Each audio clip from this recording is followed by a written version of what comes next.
पश्चिम बंगाल में तीसरे चरण में आज चुनाव प्रचार का आखिरी दिन है, जहां सियासी दांव पेच का दौर जारी है। अब बंगाल में एक ऑडियो बम सामने आया है।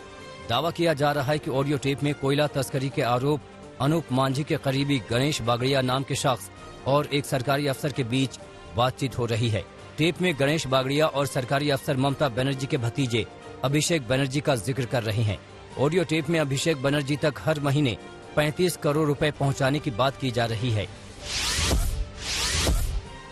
ऑडियो टेप लीक होने के बाद बंगाल की सियासत में हड़कंप मच गया है। बीजेपी टीएमसी पर हमलावर हो गई है। बीजेपी का कहना है कि टीएमसी ने उगाही सिंडिकेट बनाया है, जो ममता बनर्जी के भतीजे अभिषेक बनर्जी चलाते हैं। इतना ही नहीं, बीजेपी का कहना है कि दीदी को भी इस उगाही की पूरी जानकारी है।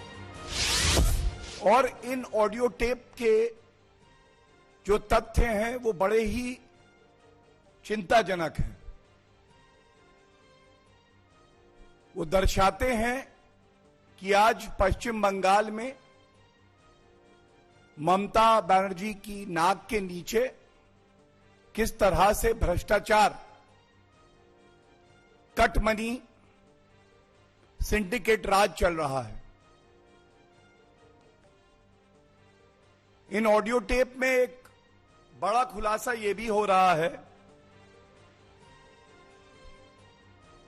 कि एक बड़ी ही व्यवस्थित प्रणाली उगाही की वहां पे चल रही है। पश्चिम बंगाल में ममता की दूसरी सीट से चुनाव लड़ने के बाद अब वाराणसी सीट से चुनाव लड़ने पर सियासत तेज हो गई है। टीएमसी सांसद महुआ मोइत्रा के बयान पर मोदी ने तंज मारा। पीएम मोदी ने कहा कि वाराणसी से चुनाव लड़ने की बात से साफ है कि दीदी बंगाल हारने वाली हैं। वहीं पीएम ने वाराणसी के नाम पर दीदी की बाहरी बनाम बंगाली सियासत पर भी हमला किया। दीदी की पार्टी अब कह रही है कि दीदी अब वाराणसी से लोकसभा चुनाव लड़ेगी। ये बयान आने के बाद दीदी ने बंगाल में अपनी पराजय स्वीकार कर ली है। अच्छा, दूसरी बात, दीदी अब बंगाल के बाहर अपने के लिए जगह तलाश करने में जुट गई है। पश्चिम बंगाल में ममता बनर्जी ने एक बार फिर अल्पसंख्यक कार्ड खेला है। ममता ने कहा कि बीजेपी ने ओवैसी और अब्बास सिद्दीकी को बंगाल में फूट डालने के लिए पैसा दिया है, तो वहीं दीदी ने मोदी और शाह की राजनीति को 1905 के बंगाल विभाजन से जोड़ने की कोशिश की। मुख्तार अंसारी की मुश्किलें लगातार बढ़ती जा रही है। बाराबंकी में मुख्तार अंसारी के एम्बुलेंस के रजिस्ट्रेशन मामले की जांच अब एसआईटी टीम करेगी।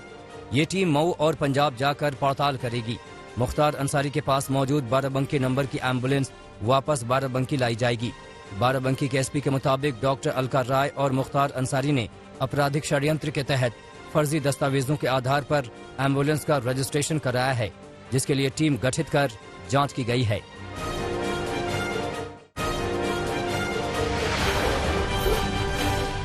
महाराष्ट्र में कोरोना रोज नए रिकॉर्ड बना रहा है।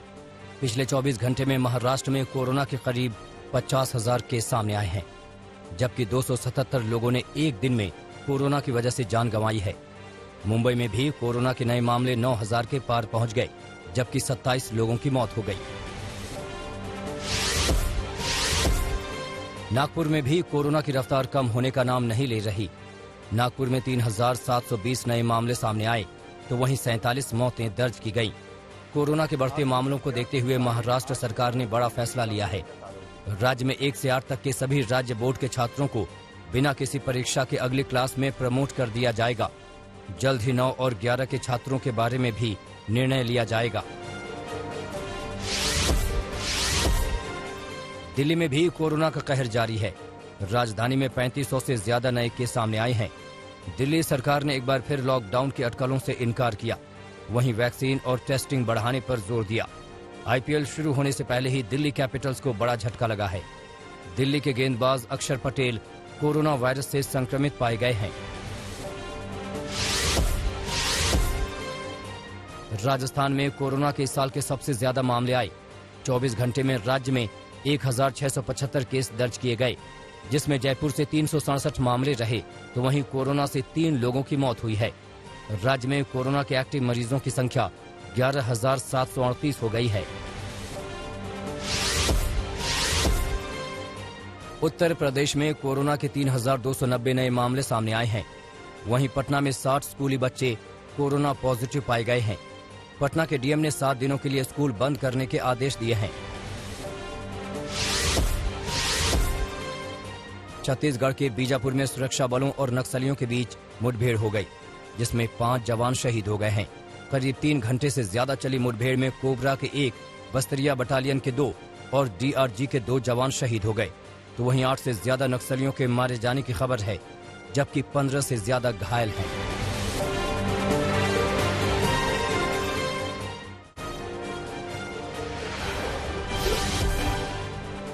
गोरखपुर के बड़हलगंज इलाके में 22 साल के युवक को जिंदा जला दिया गया। बीआरडी कॉलेज में इलाज के दौरान युवक की मौत हो गई। मामले की जांच में जुटी पुलिस का कहना है कि युवक की मौत को लेकर परिवार के लोग अलग अलग बयान दे रहे हैं। ऐसे में हत्या का ये मामला संदिग्ध लग रहा है। पोस्टमार्टम की रिपोर्ट के आधार पर पुलिस आगे की कार्रवाई करेगी। झारखंड के धनबाद के महुदा थाना क्षेत्र में युवती से गैंगरेप का मामला सामने आया है। आरोपियों ने लड़की के दोस्त के सामने ही वारदात को अंजाम दिया और उसके दोस्त से मारपीट भी की। आरोपियों ने गैंगरेप की शिकायत करने पर लड़की को जान से मारने की धमकी दी। घटना 30 मार्च की बताई जा रही है। पीड़ित लड़की की शिकायत के बाद पुलिस ने एक आरोपी को हिरासत में लिया है और उससे पूछताछ कर रही है। यूपी के हापुड़ में पुलिस ने बड़ी मात्रा में अवैध शराब जब्त की है। हैरानी की बात यह है कि आरोपी भारत सरकार, भारतीय जन औषधि परियोजना और कोविड-19 लिखी गाड़ी से अवैध शराब की तस्करी कर रहे थे। पुलिस ने गाड़ी से 130 पेटी अवैध शराब बरामद की है, जिसकी कीमत 10 लाख के करीब बताई जा रही है। पुलिस के मुताबिक अवैध शराब हरियाणा से लाई जा रही थी और इसे पंचायत चुनाव में खपाने की तैयारी थी। फरीदाबाद पुलिस के क्राइम यूनिट ने फ्रैक्चर गैंग के सरगना सचिन उर्फ मूसा को गिरफ्तार कर लिया है। एसीपी क्राइम की माने तो फरीदाबाद के रहने वाले सचिन पर 25,000 रुपए का इनाम था। हत्या के प्रयास, रंगदारी और फिरौती जैसे कई संगीन मामलों में उसकी तलाश थी। क्राइम ब्रांच ने सचिन उर्फ मूसा के पास से अवैध पिस्टल और कारतूस भी बरामद की है। एमपी के छतरपुर के करारगंज इलाके में जमीन विवाद में एक शख्स ने अपने भाई और भाभी की हत्या कर दी। घटना उस वक्त की है जब लोग गहरी नींद में सोए थे और इसी दौरान आरोपी ने कुल्हाड़ी से हमला कर भाई और भाभी की हत्या कर दी। पुलिस ने हत्या के आरोपी युवक को हिरासत में ले लिया है।